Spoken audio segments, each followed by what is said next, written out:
Glória a Deus, a esse Deus que nos dá a vida diariamente, que nos dá o pão, e por isso que nós estamos aqui. Amém, glória a Deus. Vamos ler a palavra. Abra sua Bíblia em Mateus capítulo 6, a leitura será dos versículos 19 até o 24, Mateus capítulo 6, dos versículos 19 até o 24, a palavra nos diz assim: Não acumulem para vocês tesouros da terra, onde a traça e a ferrugem destrói, e onde os ladrões arrombam e furtam.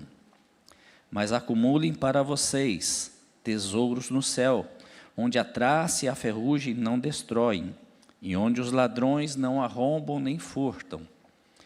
Pois onde estiver o seu tesouro, ali também estará o seu coração. Os olhos são a candeia do corpo. Se os olhos forem bons, todo o corpo será cheio de luz. Mas se os olhos forem maus, todo o seu corpo será cheio de trevas. Portanto, se a luz que está dentro de você são trevas, que tremendas trevas são! Ninguém pode servir a dois senhores, pois odiará um e amará outro, ou se dedicará a um e desprezará o outro. Vocês não podem servir a Deus e ao dinheiro. Vamos fechar os nossos olhos. Meu Deus, muito obrigado, Pai, por esse tempo que o Senhor separou para cultuarmos o Teu nome. Obrigado, Senhor, porque nos deu mais uma semana de vida. O Senhor nos guardou, nos sustentou. E eu agradeço, Senhor, por esse tempo que temos para Te louvar, para adorar e bendizer o Teu nome. Nos alegramos, Senhor, pelo tempo de estudo, pelos louvores, por tudo aquilo que já vivemos aqui neste lugar. E nós pedimos ao Senhor, continue conosco. Até agora, Senhor, a Tua presença tem alegrado o nosso coração, e nós pedimos que essa presença continue através da ministração da palavra. Meu Deus, que eu seja apenas um instrumento nas Tuas mãos.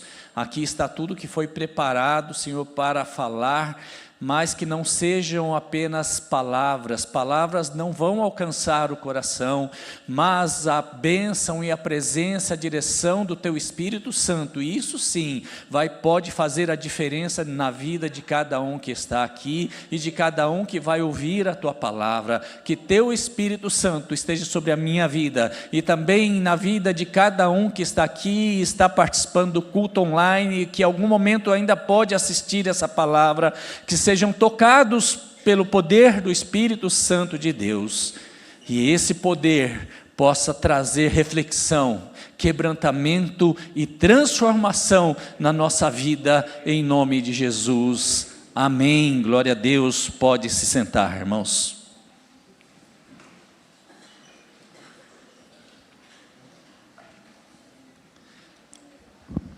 Queridos, que a paz de Jesus esteja com todos vocês. Agradeço a Deus por estar aqui, pela oportunidade de trazer a palavra. Obrigado, pastor Alain, pelo convite. Eu quero justificar a ausência da minha esposa, da Lilian. Essa semana nós dois fomos acometidos de um resfriado muito forte, só que eu me recuperei mais rapidamente, mas ela ainda está se recuperando, por isso que hoje nós entendemos que seria melhor ela ficar em casa, não pegar chuva, não pegar frio, para ela se recuperar bem. Irmãos, eu queria lembrar também que no segundo sábado, a partir do segundo sábado de junho e durante 4 sábados, nós teremos a escola de casais. Será durante a escola bíblica, e nós vamos falar sobre temas para casais. Nós separamos 10 vagas para 10 casais em função do espaço. Não há espaço que abrigue mais. Nós estamos com 9 inscrições. Então, se você ainda não se inscreveu, dá tempo ainda. entre lá no aplicativo da igreja e faça então a sua inscrição, a partir do 2º sábado de junho. Tá? Irmãos, essas 2 sextas-feiras, as 2 últimas sextas-feiras, elas foram marcadas para nós por acontecimentos tristes. Na sexta-feira, sem ser ontem, na outra sexta-feira passada, nós nos despedimos ali da Vaninha. Vaninha foi nossa ovelha ali na igreja da Vila Galvão, quando o período que nós pastoreamos, casada com Siluan, 2 líderes na igreja. Quando chegamos, ela era líder do MCA.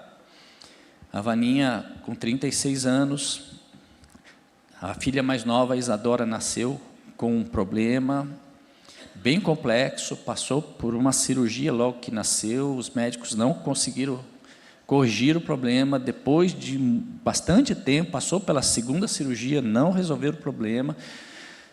O problema era complexo, que foi enviado para os Estados Unidos, para uma junta médica analisar e ajudar a resolver. No ano passado, a Isadora passou pela terceira cirurgia e, graças a Deus, foi resolvido o problema. O Siluan e a Vaninha passaram, então, a visitar as igrejas, onde eles tinham oportunidade de ir testemunhar. No final de semana passado, eles estavam em Monte Belo, ali em Minas Gerais, foram testemunhar. Na segunda-feira, eles voltam de viagem, a Vaninha com sintomas de um resfriado, de uma gripe forte. Na terça ela foi na UPA, mandaram de volta para casa, foi à noite no hospital, deram antibiótico, voltaram para casa, mas não fizeram exame algum. Na quarta-feira, de quarta para quinta, madrugada, ela foi internada, muito cansaço, né, colocando sangue pela saliva. E na quinta de manhã o quadro dela estava muito complicado e ela foi entubada. E na madrugada de sexta-feira veio a notícia: a Vaninha dormiu no Senhor. Se a gente tirar a soberania de Deus e tudo isso aí, a gente não entende. E ontem nós nos despedimos também do presbítero Enéas Mendes, ali da igreja de São Caetano, uma pessoa muito querida, casado com a diaconisa Andir Mendes, aos 79 anos, também descansou no Senhor. Eu queria que vocês, por favor, lembrassem de orar por essas 2 famílias. Ficou o Siluan, o Tiago, o Thales e a Isadora, são os 3 filhos. Orasse pela Nadir e por toda a família também lutada pelo presbítero Enéas. Vamos falar sobre a palavra da série Tem um elefante na sala, o glamour dos endividados. Esse elefante não era para estar ali na sala. Ninguém, como o pastor Alain explicou muito bem, ninguém tem um elefante de estimação na sala. Ele está ali, ele entrou e, infelizmente, algumas famílias têm se acostumado a conviver com o elefante. E essa série de palavras, ela está trazendo para nós o alerta, a lembrança de que nós não podemos nos acostumar a viver com esses elefantes. E nós precisamos tirá-los da nossa sala. E hoje nós vamos falar sobre o elefante, o glamour dos endividados. Quantos de vocês já viram essa frase, normalmente colocada no vidro traseiro de um carro antigo? No passado, nós víamos muito isso, né? Hoje eu confesso que eu não tenho visto. Mas a frase é velho, porém está pago, né?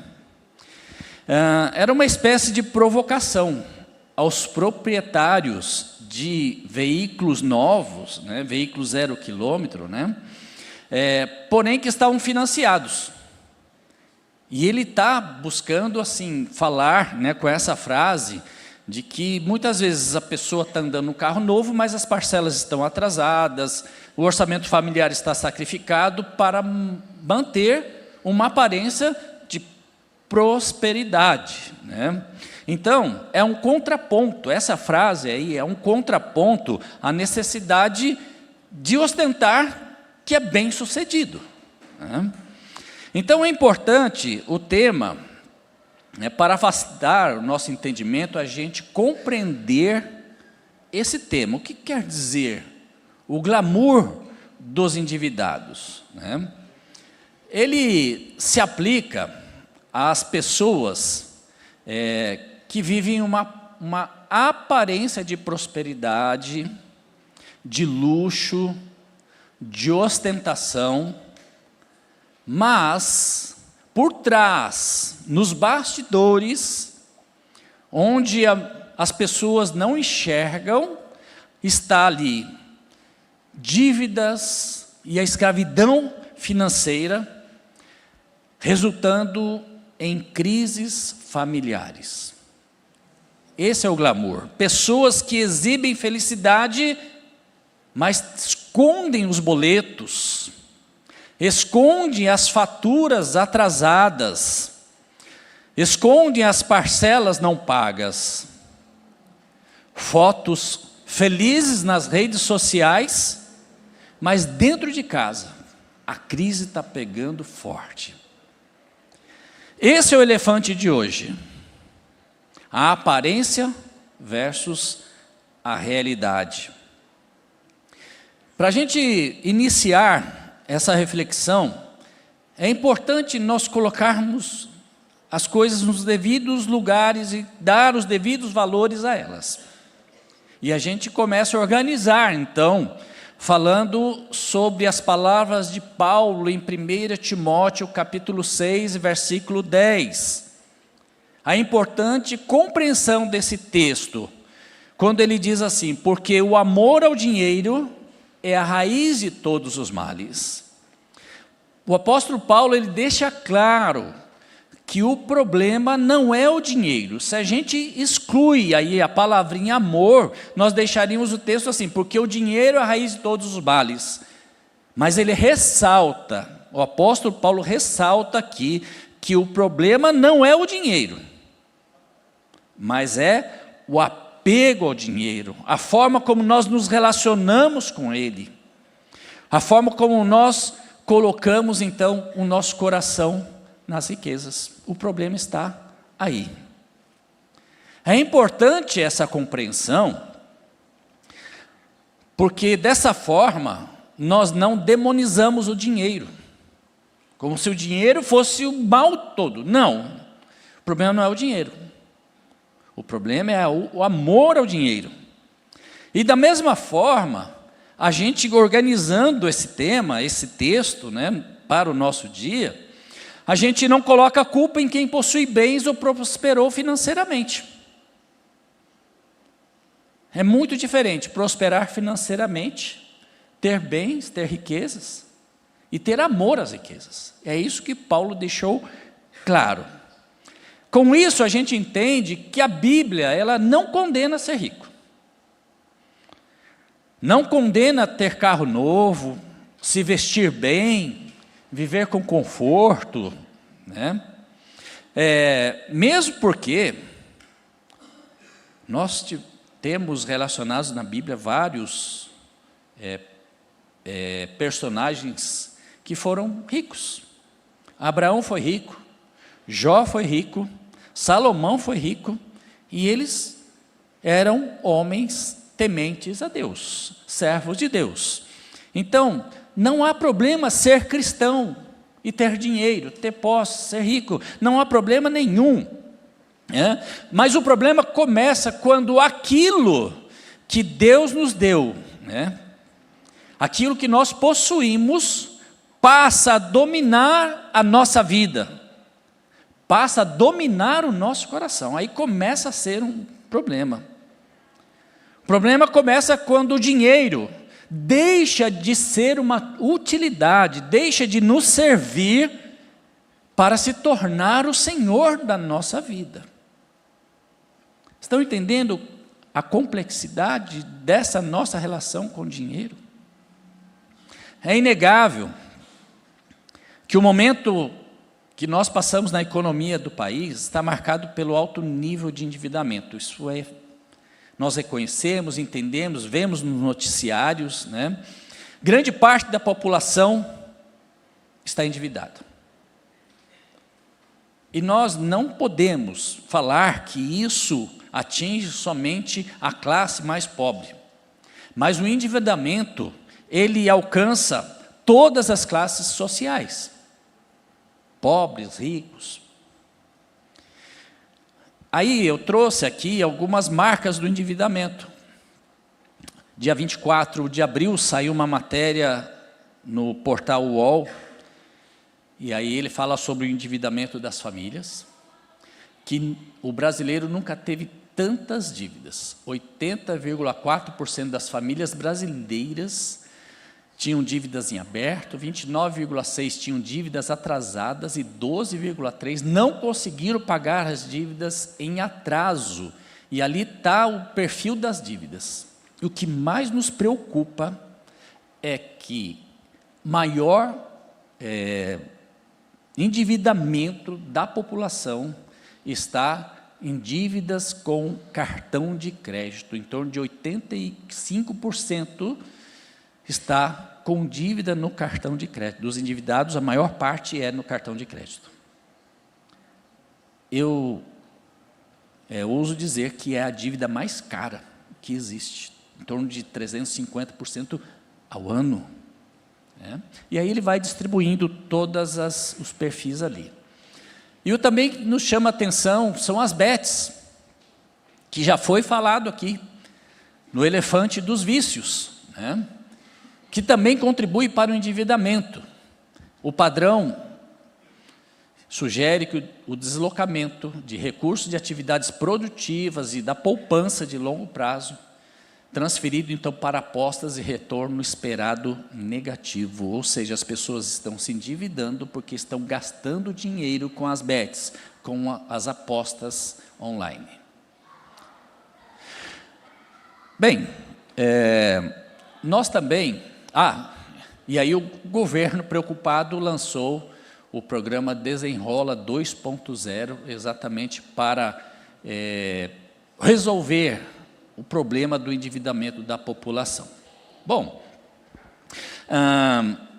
quando a gente mostra esses números, né, nós podemos pensar assim, mas isso acontece com os outros.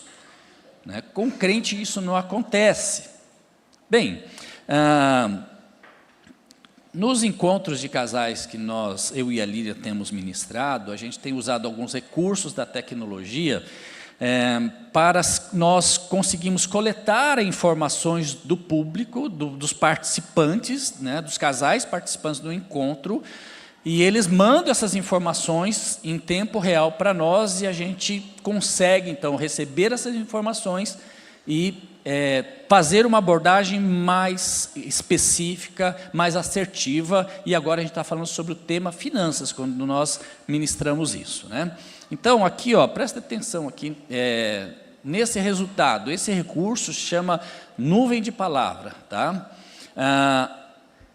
As pessoas escrevem, a pergunta foi, descreva com apenas uma palavra como é a sua vida financeira, a vida financeira da sua família, né? E aqui eu vou ter que olhar para cá, porque a minha vista não me ajuda lá, tá? Então, essas palavras maiores foram as que foram mais repetidas, né? Mas a gente vai nas palavras pequenas aqui, né?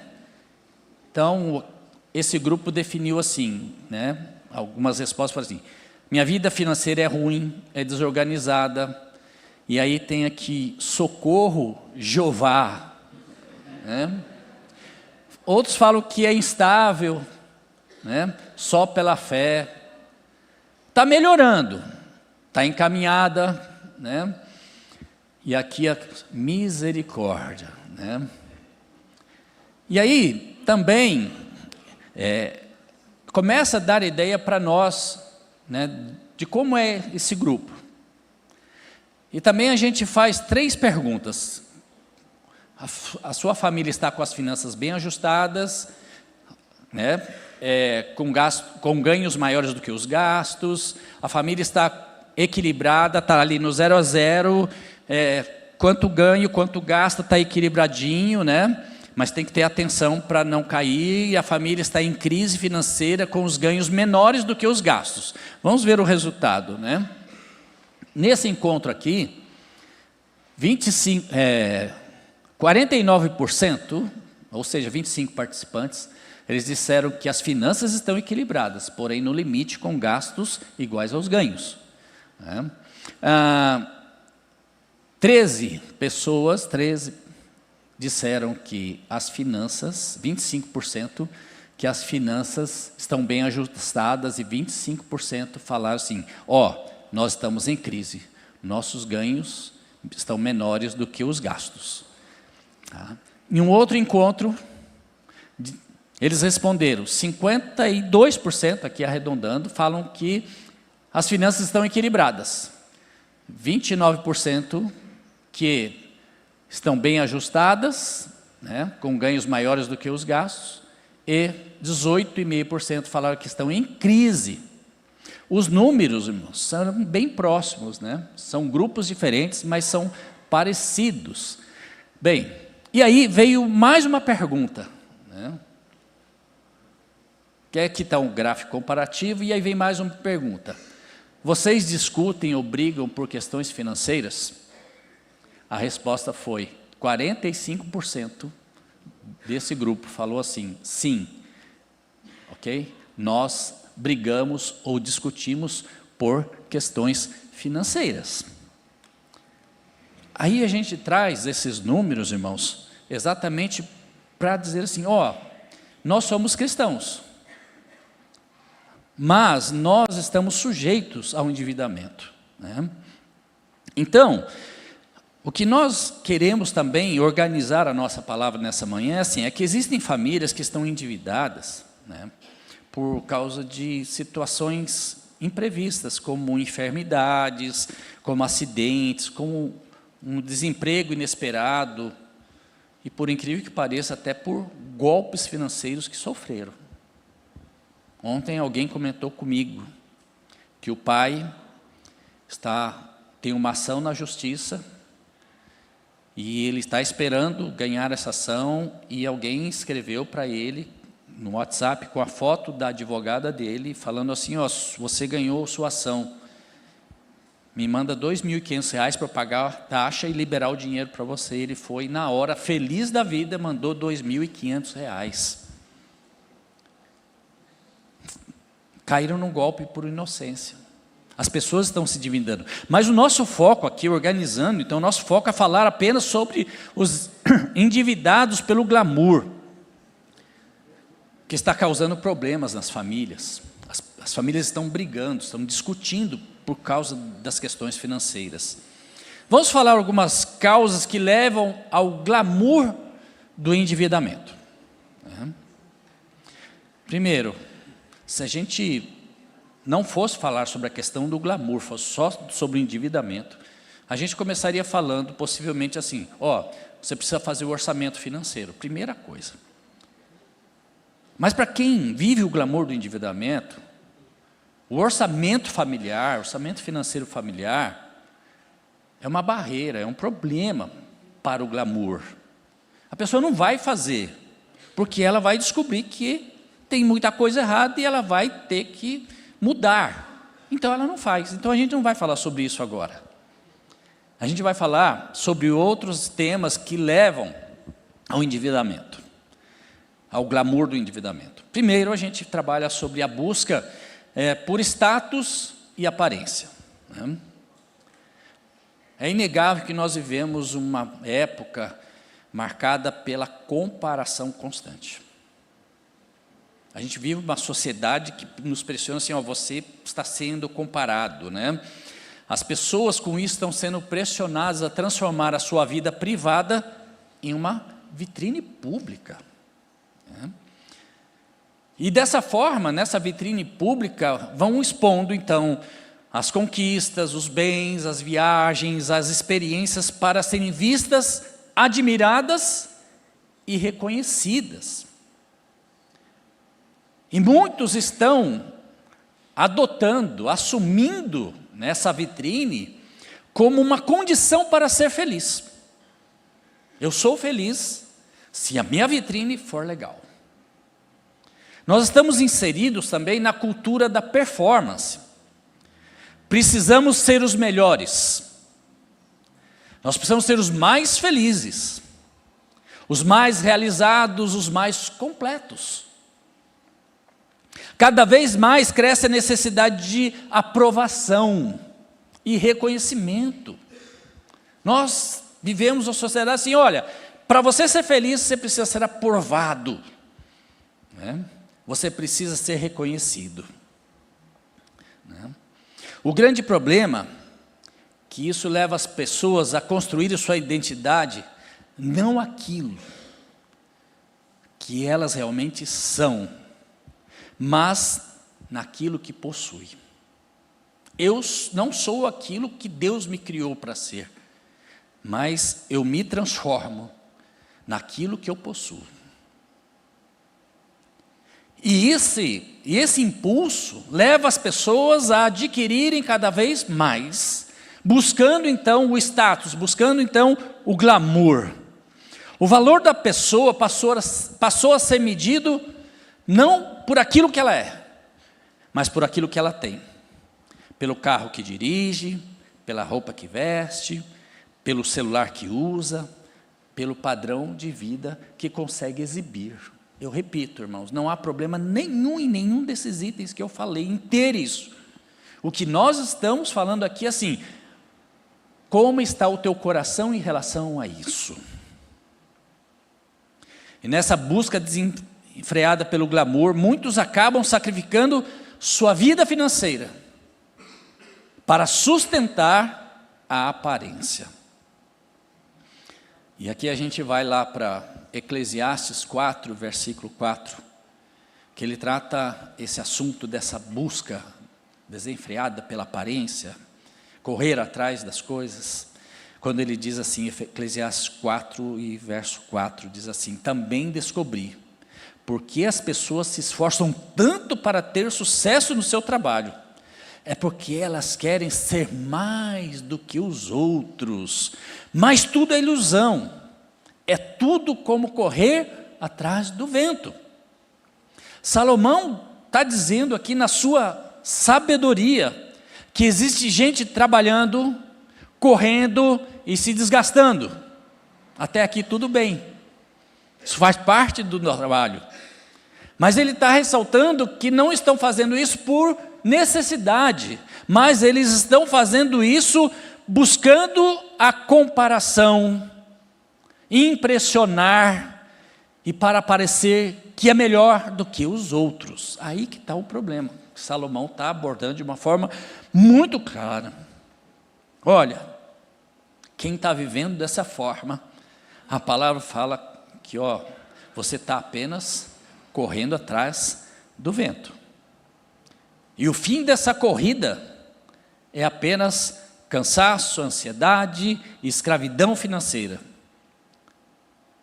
Deus não nos chamou para vivermos de aparência, mas Ele nos chamou para vivermos quem nós somos. E quando nós vivemos quem nós somos, a gente vive em paz, porque a gente é aquilo que Deus nos moldou para ser. O segundo ponto que nós abordamos é o consumismo. A lógica do consumismo é a felicidade condicionada. Consumismo é diferente de comprar, presta atenção. O consumismo, ele condiciona a felicidade, ou seja, a condição para você ser feliz é associar o sucesso, a realização, o bem-estar, a capacidade de comprar, possuir e experimentar coisas novas sempre. Por trás do consumismo existe uma filosofia muito presente no nosso tempo. e a gente não pode negar, que é a filosofia do hedonismo. A palavra hedonismo, ela vem do hedonê, que significa prazer, vontade. Ou seja, o hedonismo, ele se caracteriza pela busca insaciável do prazer, através do consumo de produtos e serviços.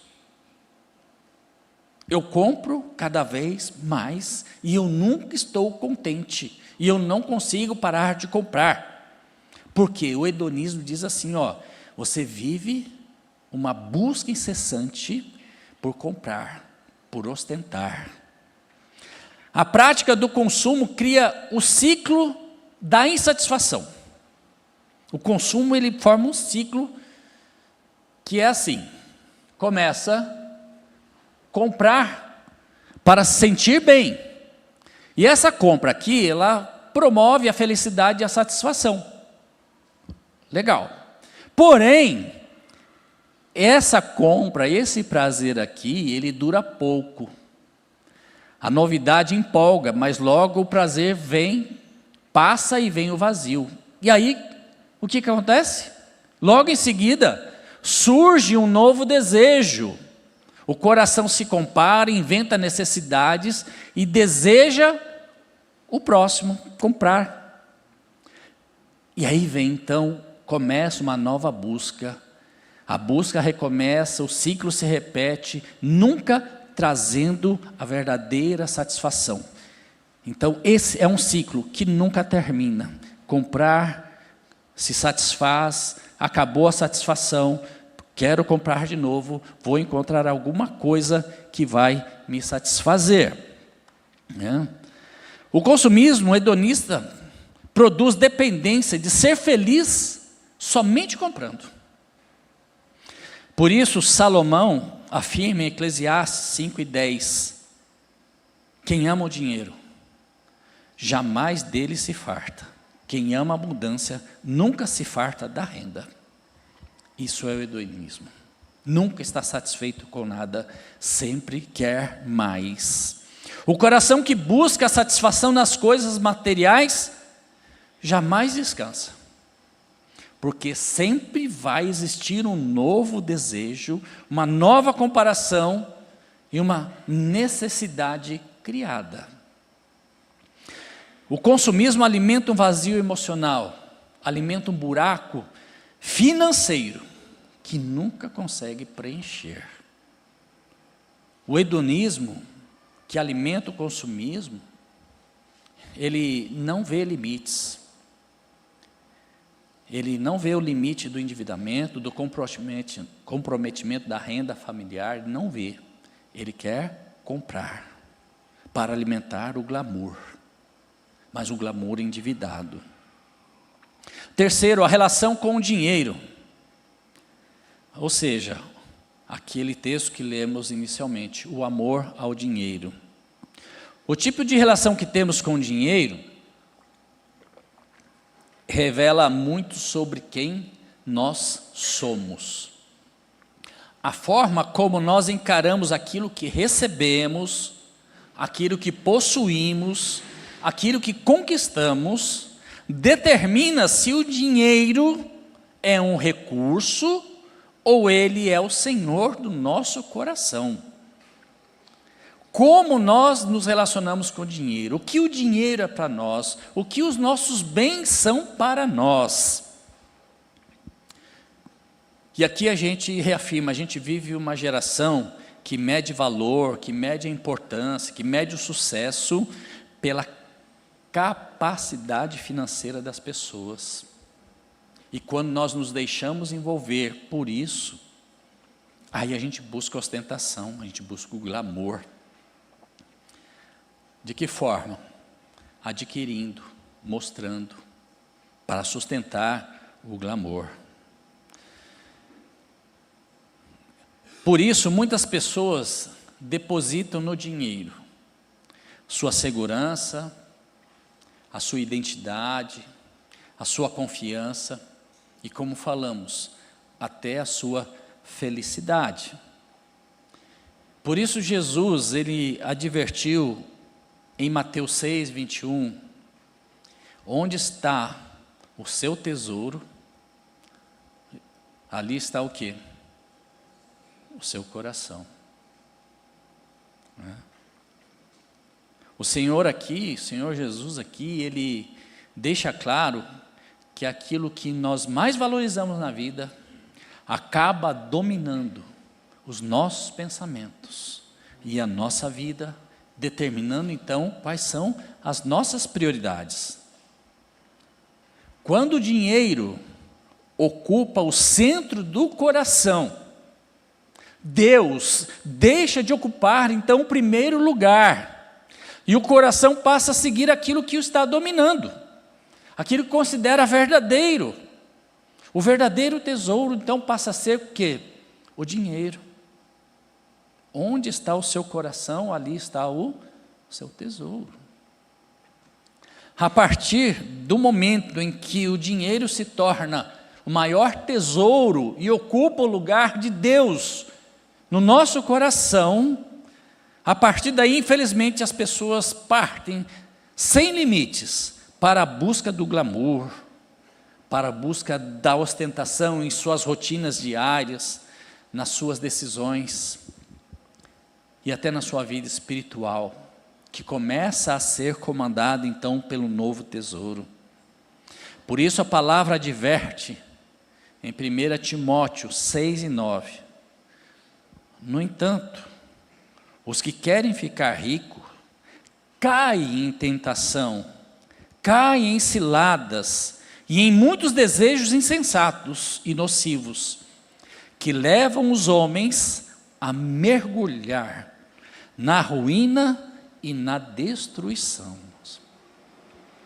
Aqui, quando Paulo escreve a Timóteo, ele está falando assim, aqueles que buscam o desejo de ser ricos, porque ser rico, ter bens, deve ser consequência de alguma coisa maior na nossa vida, que é Deus.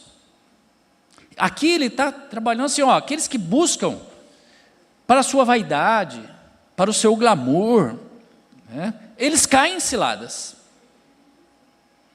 E o fim é terrível, é ruína e destruição. E hoje a ruína e destruição que a gente fala aqui é o endividamento. É a ruína que nós estamos abordando hoje. O problema não é possuir dinheiro. Aqui a palavra também deixa muito claro, mas em ser dominado pelo desejo de enriquecer a qualquer custo. O amor ao dinheiro, ele tem um processo que ele transforma os recursos que temos em ídolos, e ele transforma também as pessoas em escravas da sua própria ambição, levando-os então à ruína que tratamos hoje, o endividamento. E como a gente muda isso? A gente trabalhou aqui 3 pontos que nos levam então ao endividamento, ao glamour do endividamento. Como a gente muda isso? Eu não sei quem está aqui, essa palavra se aplica, ou quem está nos assistindo pela internet, ou quem ainda vai assistir, mas o importante é assim, hoje a gente tem que parar um pouquinho e fazer uma reflexão sobre isso. Talvez não tenhamos assim sido totalmente dominados pelo glamour, pelo endividamento, mas talvez a gente tenha alguns pontos ali que a gente tem que melhorar, a gente pode mudar, e os pequenos pontos, as pequenas situações, quando elas não são tratadas, elas podem se tornar um grande elefante na nossa vida, na nossa família, e trazer muitos problemas. Talvez não 100% se aplique, mas eu creio que é importante todos nós fazermos essa reflexão. Exatamente o primeiro ponto de mudança é o reconhecimento da nossa condição. reconhecimento da condição de endividado pelo glamour, dominado pelo glamour, influenciado pelo glamour. O glamour faz as pessoas esconderem a dor, as dificuldades, os problemas dentro de casa, para preservar a imagem. Você olha para a pessoa, ela está bem, tranquila, mas ela está escondendo, ela está bancando essa condição, porque ela não quer dar o braço a torcer, que ela está vivendo um problema, que ela errou, deu um passo errado e viveu o glamour. O primeiro passo para vencer o glamour dos endividados é reconhecer a própria condição. Ninguém consegue ser curado, ser transformado daquilo que não consegue reconhecer. Por isso que eu falei, é importante a reflexão hoje. Por isso a palavra de Deus nos diz em Provérbios 28:13, quem esconde os seus pecados não prospera, mas quem os confessa e os abandona, encontra misericórdia. Eu vou tomar a liberdade de parafrasear aqui esse texto e aplicar para o nosso tema hoje.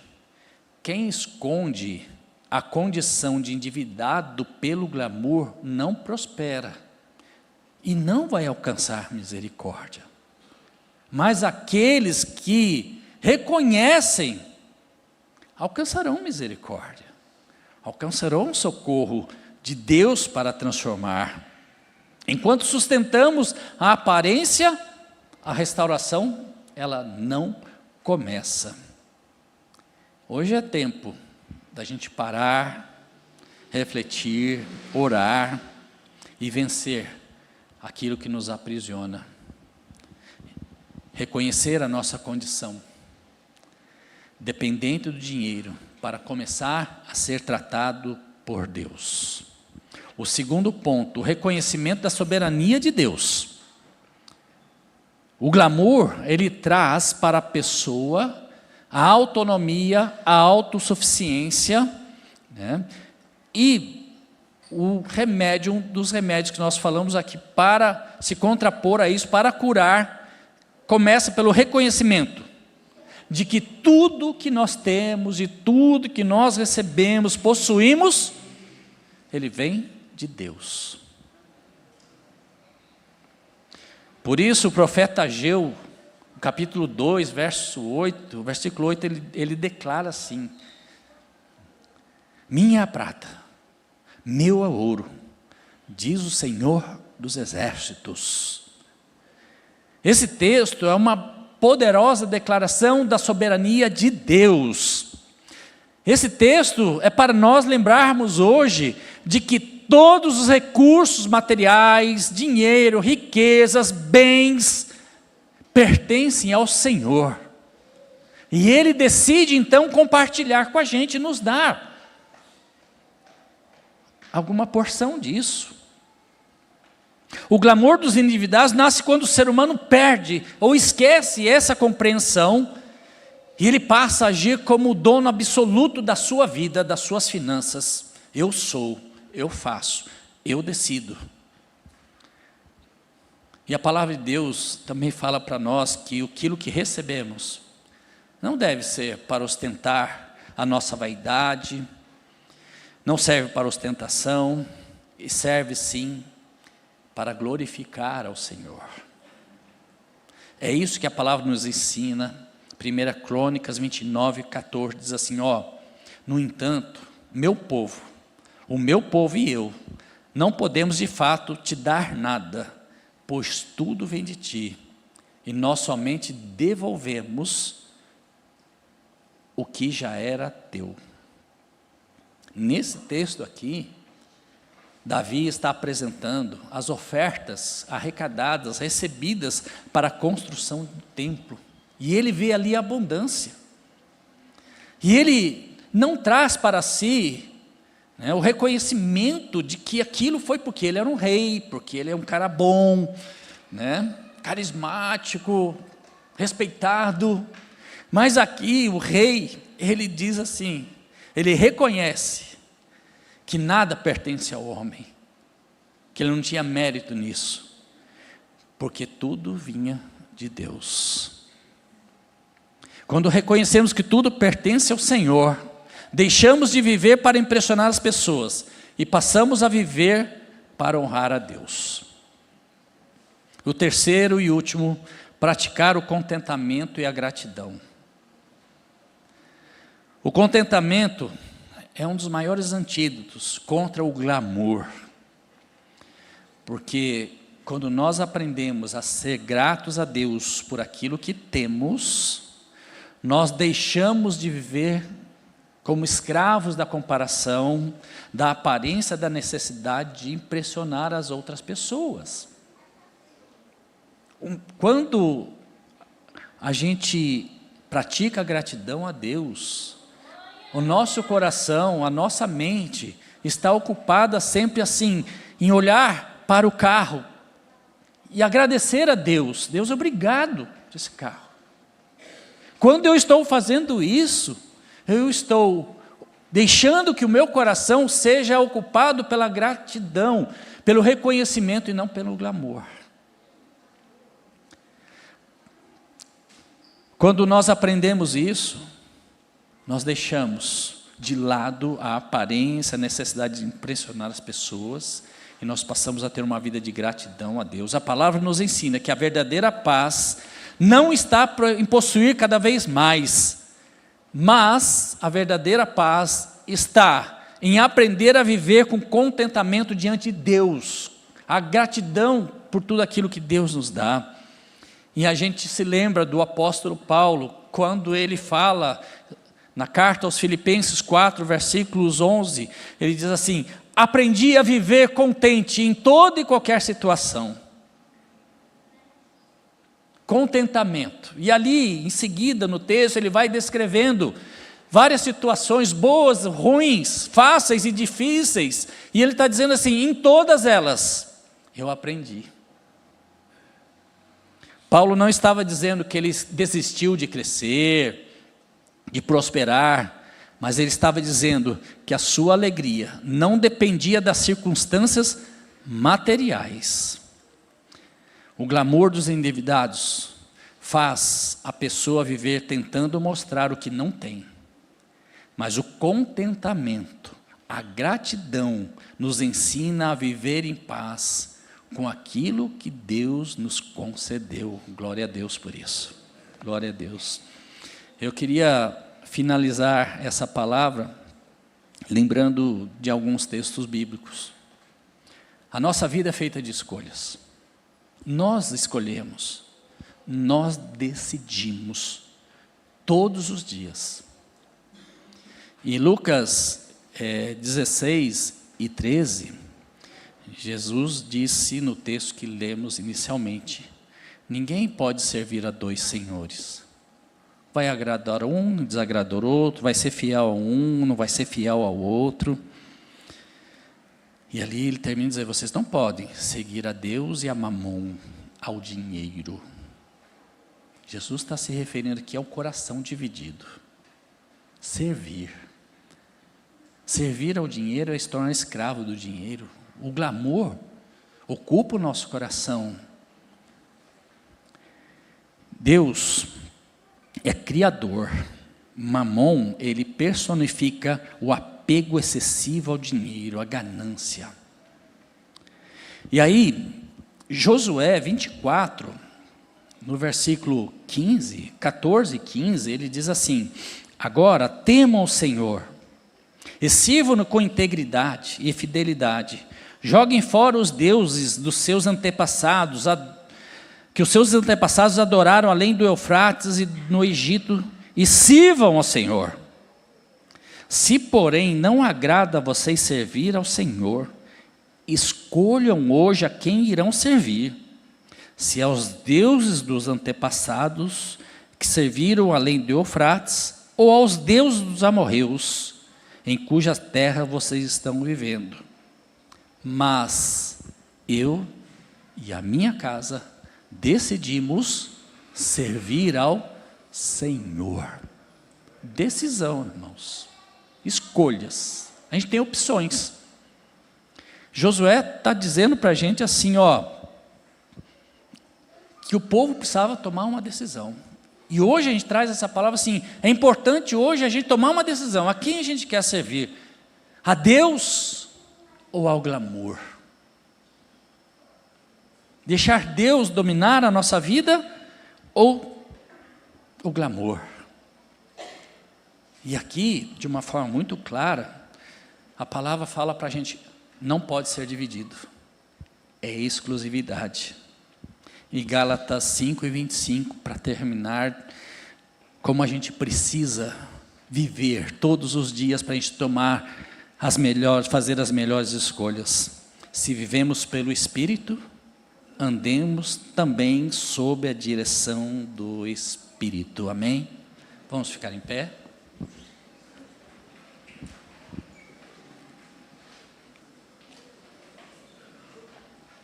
Feche seus olhos para o momento de oração.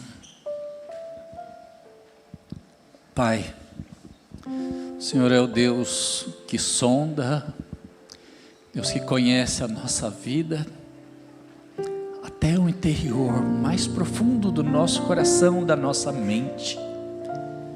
Deus, aqui a gente não tem como esconder de Ti, se nós estamos vivendo o glamour, a ostentação, a aparência. A gente não tem como esconder do Senhor se nós estamos escravos do dinheiro, se nós estamos servindo ao dinheiro. Não tem como a gente esconder de Ti, Senhor, que Mamon se tornou um ídolo na nossa vida, o dinheiro se tornou um ídolo e a gente passou a viver em função dele. E nisso, a Tua presença foi diminuindo, levando a gente a tomar cada vez mais escolhas erradas, decisões erradas, caminhos que estão trazendo dor às famílias, o endividamento pelo glamour. Deus, não há como a gente esconder do Senhor. Por isso eu te peço, Deus, que todos que estão aqui hoje, meu Pai, sejam alvos do poder do Teu Espírito Santo. Senhor, que Teu Espírito nos faça refletir, pensar, que o Teu Espírito Santo gere quebrantamento, Senhor, na nossa vida, no nosso coração hoje, para a gente tomar uma decisão tal como aquela que Josué propôs ao povo: escolham a quem querem seguir. Que hoje a gente fale para o Senhor: Deus, nós queremos Te seguir, nós queremos que o Senhor seja soberano na nossa vida, nós queremos que o Teu Espírito volte a ter lugar, para a gente andar em Espírito, viver em Espírito, para a gente alimentar esse poder na nossa vida, e dessa forma nós venceremos Mamon, venceremos a carne. Deus, olha para as famílias que estão em luta, que estão endividadas, que estão discutindo, que estão brigando, mas que muitas vezes vêm à igreja e ninguém percebe. Essas o Senhor conhece também, o Senhor sabe. Senhor, que hoje todas nós saiamos daqui com compromisso de mudar,